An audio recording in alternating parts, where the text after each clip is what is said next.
del Padre, del Hijo y del Espíritu Santo. Amén. Sus hermanos, ustedes saben que Dios en su misericordia, en todas las épocas, momentos difíciles, que atraviesa la Iglesia como una nave en la tempestad, manda unos santos para ayudar y para establecer el orden.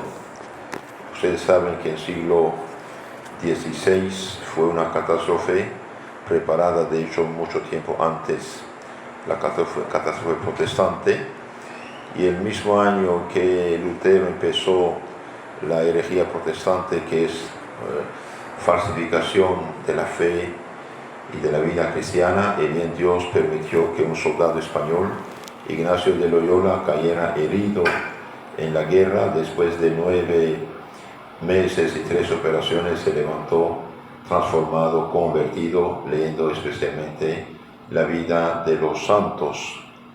Ignacio de Loyola no solamente fue el fundador de la Compañía de Jesús, que hizo maravillas durante varios siglos en la defensa de la fe católica, también fue un maestro de la vida espiritual. Es muy conocido por el librito que vale oro, que escribió, llamado Los Ejercicios Espirituales de San Ignacio de Loyola. En sus ejercicios espirituales, que es realmente una maravilla, y son los únicos ejercicios espirituales canonizados por los papas, y San Ignacio fue nombrado por el Papa Pío XI santo patrono de los ejercicios espirituales. Bien, en este librito maravilloso nos habla del discernimiento de espíritus. Cuando una idea, algo pasa en la cabeza, que ¿de dónde viene? ¿Viene de mí, de Dios o del demonio? ¿Y cómo saberlo? ¿O Dios nunca impulsa el pecado? Ok, entonces el pecado manifiesto no viene de Dios, no es posible. Pero el demonio puede hacerse pasar por ángel de luz, como dice San Pablo. Ángel de luz engañando, bajo apariencia de bien, empieza con el bien y termina con el mal. San Ignacio, después de sus operaciones, dije, pasó una vida de oración intensa y extraordinaria, y pasó también por el crisol de la prueba, del escrúpulo, de la tentación. Dios permitió esto para que él fuera maestro para generaciones de cristianos. Entonces, en los ejercicios espirituales nos habla del discernimiento de espíritus, da unas reglas muy interesantes para nuestra vida espiritual. Reglas para sentir y conocer de alguna manera las varias mociones que se producen en el alma, las buenas para recibirlas y las malas para rechazarlas. Primera regla, ¿qué va a ser la actitud del demonio, la actitud y del ángel bueno acerca de la persona que va de pecado mortal en pecado mortal? Una persona que vive en pecado mortal y que cae en pecado mortal y que vive en pecado mortal y que vuelve a caer en pecado mortal. ¿Cuál va a ser la actitud del demonio? Y bien, las personas que van de pecado mortal en pecado mortal, acostumbra comúnmente el enemigo, dice San Ignacio, proponerles placeres aparentes, placeres de los sentidos aparentes, haciéndoles imaginar deleites y placeres de los sentidos. ¿Con qué fin? Y bien, para conservarlos y hacerlos crecer en sus vicios y pecados. Entonces, los que están en pecado, los que van de pecado mortal, el demonio siempre incita a la tentación de los vicios, del pecado de los sentidos, con otras palabras, para animalizarlos, los sentidos, las pasiones, los dominan, lo que llamamos las adicciones. Que mientras más pecan, más se hacen insensibles. Por ejemplo, si usted pinta la ventana con pintura negra, a mediodía pasa algo de luz a pesar de todo, pero si le pinta 3, 4, 5, 50 veces una capa gruesa de pintura negra, ya nada penetra. Entonces, más uno peca, más uno se hace insensible, más se hace ciego. ¿Y qué va a pasar con el ángel de Dios o con el buen cristiano, que puede fingir de ángel también, de cierto modo? ¿Qué pasa? ¿Cuál debe ser la actitud del buen cristiano o el ángel de Dios sobre la persona que va de pecado mortal? Y bien, el ángel en estas personas, el ángel de Dios, va a punzar la conciencia con remordimientos ilustrarlos con juicio recto de la razón. Lo que haces anda mal, lo que haces no está bien. Entonces el ángel, el buen cristiano también va a punzarles la conciencia, remorderles la conciencia por juicio recto de la razón. Con otras palabras, uno ve claramente por qué tiene ese remordimiento. Si uno hace el pecado, claramente lo hizo, y bien sabe que cuando siente remordimiento, esto viene de Dios. Porque el demonio también puede morder la conciencia con falsedades, con escrúpulos. Quizás sí, quizás quién sabe sí. Todo lo que no es claro, eso no viene de Dios. Pero cuando el ángel muerde a Dios, cuando Dios muerde la conciencia, mediante las personas, el ángel, bien vemos claramente que sí hemos hecho mal. Entonces, primera regla, en los que van de pecado mortal, el demonio impulsa a practicar los vicios y pecados para conservarlos, amarrarlos con vicios y pecados, mientras que el ángel de Dios va a punzarles la conciencia. Un ejemplo, una persona en un libro, una persona en vicios, una persona en adulterio, bien el mal ángel va a decir, de todo modo no te preocupes, todo el mundo lo hace. Todo el mundo lo hace. ¿Acaso todos van al infierno? Pues sí, Señor. Si todos hacen, van al infierno todos. ¿Qué hacemos? Mientras que el buen cristiano digo, aunque todos lo hagan, lo que está mal, esto no puede cambiar. 2 y 2 son 4, no cambia. ¿Qué pasa con las personas que van de bien en mejor?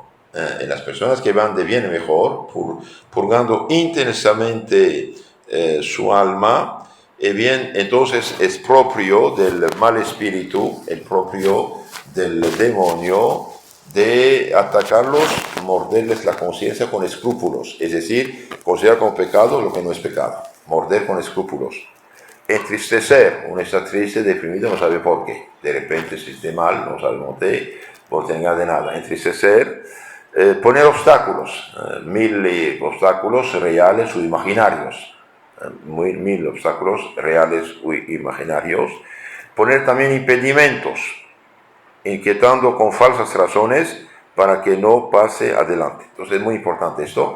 La persona que va de bien mejor, en servicio de Dios, de la verdad, el demonio va a morder con escrúpulos. El escrúpulo es considerar como pecado lo que no es pecado, ¿sí? Lo que es considerar pecado, lo que es pecado. Va a hacer escrúpulos. El demonio entristece. ¿En qué sentido? Bien, uno se siente triste, deprimido, desanimado, pero no sabe por qué. No sabe por qué. El demonio está alrededor, comunica su tristeza. Va a poner impedimentos para que no pase adelante. ¿Por qué? Porque el que pasa adelante no solamente se salvará, se santificará, sino ayudará a otros a salvarse también. Entonces, esos impedimentos pueden ser provocados por amigos, parientes, enemigos reales o imaginarios, dificultades imaginarias. Los mismos enemigos de uno serán los de su propia familia. Usted avanza en el camino del bien, y bien, si los papás son ignorantes de las cosas de la fe, o los hermanos liberales perdidos, van a poner impedimentos, van a tratarse de santurrón o santurrona, de antiguito, de retrógrada, etcétera, etcétera, etcétera. 2 y 2 son 4, nunca cambiará esto. Hace miles de años la gente come, bebe, duerme, respira. Esto es muy retrógrada, ¿no? Que dejen de comer y beber. Hace miles de años hombres y mujeres se unen y se aman y que dejan de hacer esas cosas. Entonces, ¿por qué lo hacen? Entonces es fácil atacar con esas cosas. ¿Cuál es el fin del demonio? Que uno no pase adelante. Y también hay otro peligro grande, los falsos razonamientos. Los falsos razonamientos. Es decir, uno está atacado con razonamientos que parecen verdaderos y son falsos. Como les dije, un protestante toca la puerta, quiero compartir contigo la palabra de Dios. Y con la Biblia en la mano va a lavarte el coco, mal interpretada, mal explicada, mal aplicada. Y el católico dice, pero ¿cómo puedo rechazar a alguien que me habla de Dios? Eso es un falso razonamiento. O un muchacho dice a la novia, deme prueba que me amas, deme prueba que amas, es bien, y yo no voy a pecar contigo, eso no es amor, es satisfacción de una pasión bestial que va contra la ley de Dios. Entonces, las personas que van de bien mejor, ¿qué pasa con ellos? 6 cosas. 1, morder con escrúpulos. 2, entristecer, deprimirse sin saber por qué. 3, poner obstáculos. 4, impedimentos. inquietando con falsas razones, con el fin de no pasar adelante. ¿Por qué? Porque el que mejora necesariamente va a ayudar a otros a mejorarse. ¿Qué hace el ángel bueno en las personas que van de bien mejor? El ángel bueno suele dar ánimo y fuerzas. Ánimo y fuerzas. Adelante, no estás solo. Dios está contigo. Consolaciones, lágrimas, inspiraciones buenas, quietud o tranquilidad, facilitando y quitando todos los impedimentos para que siga adelante en el bien obrar.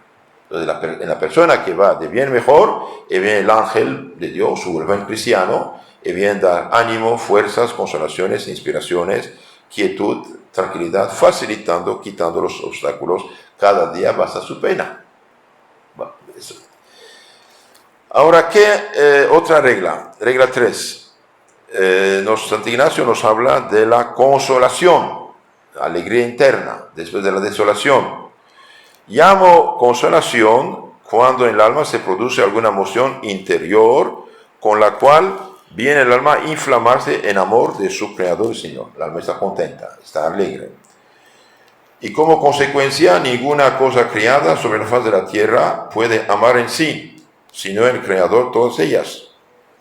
También llamo consolación cuando el alma derrama lágrimas que mueven a amar a Dios, sea por el dolor de sus pecados, sea por la pasión de Cristo nuestro Señor, o por otras cosas ordenadas derechamente a su servicio y alabanza. Finalmente llamo consolación, dice Santo Ignacio, todo aumento de fe, esperanza, caridad, toda alegría interna que llama y atrae las cosas celestiales y a la propia salvación, aquietando y pacificando el alma, es decir, dando la paz y tranquilidad en su Señor y Creador. Entonces esas alegrías pueden pasar, suelen pasar, especialmente en las almas que acaban de dejar una vida de desorden, de pecado. Consolación, alegría, se sienten felices. Cuidado, el demonio puede provocar cosas sobre los sentidos también. Por eso los que están en secta se sienten una luna de miel tan con esa, pero parece como idos, algo no funciona de todo modo, cuando uno tiene experiencia, ¿no? Pero el demonio puede hacer sentir cosas muy bonitas sobre los sentidos también. Después de la consolación viene la desolación, la tristeza, la depresión, digamos decir. Y bien, Santo Ignacio dice, llamo desolación todo lo contrario de la consolación. Oscuridad del alma, turbación en ella, inclinación por las cosas bajas, terrenas, inquietud de varias agitaciones, tentaciones, moviendo a desconfianza, sin esperanza, sin amor, hallándose el alma toda perezosa, tibia, triste, como separada de su Creador. Realmente uno está aplastado. Esto puede pasar también. Y no significa que uno esté en pecado. Entonces, oscuridad del alma, uno no ve nada claro. Y bien, si usted está manejando un carro y está en la plena neblina, a 1 metro no ves nada, no vaya a hacer 100 kilómetros por hora. Claro, oscuridad, y bien, cuidado, réese, tranquilo, paciencia. Turbación en ella, uno no ve claro. Inclinación a cosas bajas terrenas, uno está tentado por el pecado, cosas bajas, pasiones bajas. Inquietud y varias agitaciones, tentaciones, moviendo a desconfianza. Voy a divorciar, voy a hacer tal cosa, voy a dejar la iglesia católica, por ejemplo. No. ¿Qué hacer en estos momentos de la desolación? Muy importante, Si la gente, los matrimonios, o cualquier persona, los gobernantes, en la iglesia, en el Estado, en la familia, si la gente teniera cuenta de esas reglas, evitaría muchas catástrofes, incluso guerras civiles. Y bien, en tiempo de desolación, de turbación, ¿qué debemos hacer? ¿Arreglar las cuentas? ¿Con un furioso loco enojadísimo discutir? No sirve. En tiempo de desolación, escuchen lo que dice Santo Ignacio, en tiempo de desolación, turbación, enojo, depresión, nunca hacer cambios, sino estar firme y constante en los propósitos y determinaciones en que estaba antes de la desolación. ¿Por qué?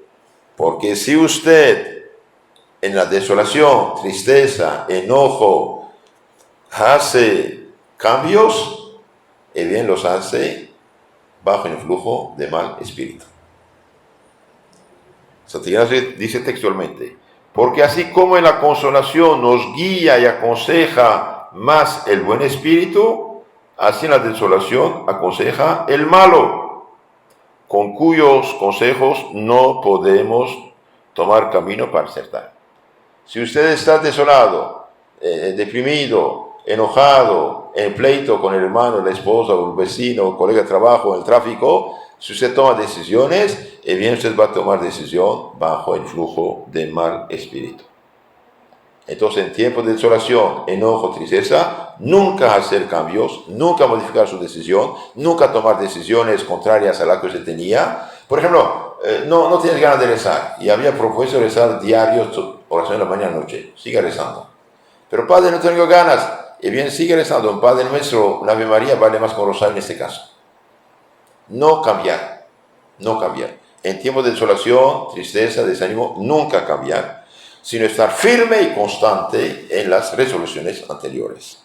Otro consejo, regla 6.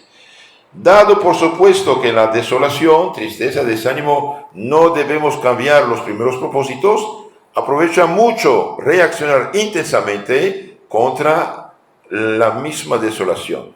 Entonces, cuando uno está tentado, desolado, triste, no solamente no cambiar, sino reaccionar intensamente, no flojamente, intensamente contra la misma desolación.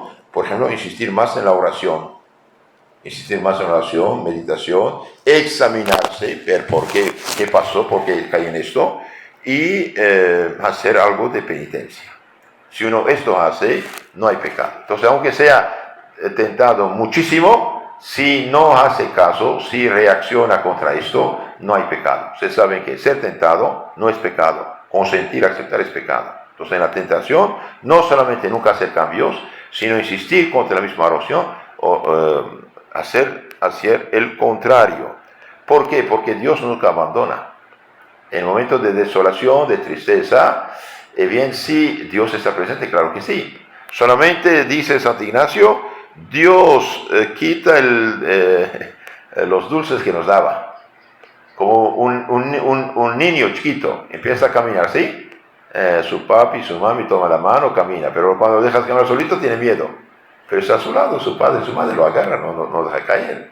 Entonces, aunque no sintamos la consolación, bien, Dios está presente y nunca abandona los que en ese momento piden socorro. Ahora, ¿por qué Dios quita, digamos, esta desolación, paz, tranquilidad? Y bien, la desolación, dice Santo Ignacio, tiene 3 causas. Una es nuestra culpa, por ser tibios, ¿sí? Tibios, perezosos, negligentes en nuestros ejercicios espirituales, nuestras oraciones, y por nuestra falta se aleja la consolación, tranquilidad, es normal. Si en lugar de rezar, uno hace oración de la mañana, de la noche, algo, pasa horas y horas en cosas que no deben intoxicar, bueno, usted es tibio. En lugar de hacer deberes cristianos, no hace. Entonces ahí, por ser tibio, perezoso, usted misma causa que se aleja la consolación. 2, puede ser una prueba. Interesante esto. Puede ser una prueba. Dios lo permite para probarnos para cuánto valemos y hasta dónde nos extendemos en su servicio y alabanza sin tanta paga de consolación y crecidas gracias. Entonces aquí Dios quita el dulce, ¿ok? No para que Él sepa, Él sabe, para que nosotros vemos. Hay gente, mientras todos sienten bien en su corazón, que bueno, misa, santísimo, todo, y cuando no sienten bien, deja abandonar todo. No. Si en ese momento se sigue, es la fe que te guía. Es la fe que te guía. Y tercera razón de la desolación, a fin de darnos verdadera noticia y conocimiento, a saber, para que sintamos internamente que no depende de nosotros traer o tener devoción crecida, no depende de nosotros, sino que todo es don y gracia de Dios nuestro Señor, para que no pongamos nido en cosa ajena, para no caer en soberbia y vanagloria, atribuyendo a nosotros la consolación. O sea, así 500 años antes de los carismáticos y de los pentecostales, Santo Ignacio dice, cuidado, no depende de ti tener consolación, alegría, esas cosas, son de Dios. Y hoy esta gente ve en espíritu, viene, se desmaya, ríe como un loco, se fue del cielo. No, eso el demonio puede hacerlo sin ningún problema. Entonces, no depende de nosotros, dice Santo Ignacio, tener devoción crecida, amor intenso, lágrimas, ni alguna otra consolación espiritual, sino que todo es don y gracia de Dios nuestro Señor. Y para que en cosa ajena no pongamos nido, alzando nuestro entendimiento alguna soberbia o vanagloria. Si usted está en la desolación, persevera rezando, tomando fuerzas en Dios mediante la oración y la paciencia, y bien, pronto será consolado. Otra regla, voy rápido, regla 13, y bien, resistir al demonio. El demonio es débil ante la fuerza y fuerte ante la condescendencia. Y bien, el cristiano, dice, debe hacer lo diametralmente opuesto a lo que exige el demonio. Si usted hace el contrario de la tentación, y bien, queda paralizado absolutamente. Pero si usted discute con la tentación, es muy fuerte. Por lo tanto, frente a la tentación, no dialogar con ella. Frente a la tentación, esa es la tentación, Santo Ignacio dice, poner mucho rostro, haciéndolo diametralmente opuesto. ¿Quiere que mientas? Diga la verdad. ¿Quieres que vaya a tal cosa? No vayas. ¿Quiere que haya tal flojera? Haga el contrario. ¿Quiere mirar tal tontera? Haga el contrario. Hacer lo contrario de lo que usted sabe que está mal. Si usted hace el contrario, está totalmente debilitado el demonio. No puede nada contra ti. Puede ladrar, pero no puede morder. Pero si usted sigue el consejo malo, y bien dice, no hay bestia tan fiera sobre la faz de la tierra como el demonio. Este llevará a tu ruina. Entonces, con la tentación, con el mal, no discutir. Y finalmente, Santo Ignacio nos da algo más. Callarse en la tentación ayuda mucho al demonio, que es seductor. El demonio se comporta como un seductor que quiere seducir a una mujer casada, una hija de un buen padre. Hay un amigo que su intención es seducir a la mujer o la hija, pero entra en la familia y el padre o el esposo no sabe. Entonces le disgusta mucho si la esposa al esposo dice la verdad o la hija al padre. ¿Por qué? Porque este tipo a 500 metros no podrá acercarse de esa casa. Así hace el demonio, dice, cuando sugiere cosas malas, quiere que usted caiga en la confesión o tu dirección espiritual. Sobre todo no diga nada al padre porque entonces ahí va a ganar. Pero si usted dice, queda desbaratado su plan. Y finalmente, también Santo Ignacio nos habla de los defectos dominantes. Termino con esto. El demonio se comporta como un caudillo, un general que quiere conquistar un castillo, una ciudad. ¿Qué hace? Mira la parte más débil de la ciudad y por ahí ataca. Lo mismo, los bandidos observan bien cuál ventana, cuál puerta, cuál cosa es débil, por ahí van a entrar. Y bien, el demonio dice, va a observar todas nuestras virtudes y ver en el cual estamos más débiles, por ahí nos ataca. Por ejemplo, un católico que, yo quiero saber qué piensan los mormones, testigos de Jehová, musulmanes de tal asunto. Va a intoxicarse. Si usted es católico, sabe que tu fe católica viene de Cristo Dios mismo, ¿qué vas a hacer? Leer cosas mezcladas de esta gente. Entonces el demonio se comporta como el general conquistador, mira cuál es el punto débil, por ahí ataca. De la misma manera, el enemigo de la naturaleza humana, rodeando, mira en torno todas nuestras virtudes teologales, fe, esperanza, caridad, cardinales y morales, prudencia, justicia, fortaleza y templanza, y por donde nos haya más débiles, por ahí trata de tomarnos. Estas son las reglas de la primera semana. En resumen, en las personas que van de pecado mortal, el demonio impulsa el pecado para amarrarlos, para conservarlos en sus cadenas. el ángel de Dios muerde su conciencia, ¿sí? En las personas que vienen mejor, el demonio va a poner obstáculos, escrúpulos, desconfianza, etcétera, para que no pase adelante. Y el ángel bueno los impulsa.